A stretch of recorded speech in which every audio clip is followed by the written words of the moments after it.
તો મિત્રો બધાને જય શ્રી રાધે કૃષ્ણ। આજના વ્લોગમાં તમારું બધાનું હાર્દિક સ્વાગત છે। તો મિત્રો આજે છે ને આપણે ટ્રાય કરવાની છે હિન્દી બોલવાની। ઘરે બધા જોઈને કેવું બધાને હિન્દી ફાવે છે।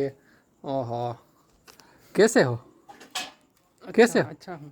हेलो आने तो आवड़े चलो ये क्या है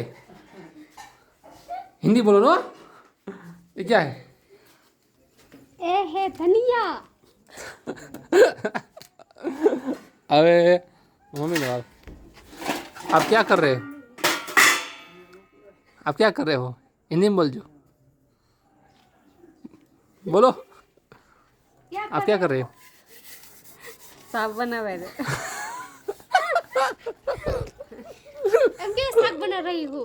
साग बनावे रे रे कौन सा बना बना हर को चाय बोलो बना रही हूँ एम चा बना रहे साग बनावे रे मैं तो साग समझी। तो मित्रों हजी આપણે ટ્રાય કરીશું બીજા વિડીયોમાં। તો પછી કાલે પાછા મળીશું। Good night.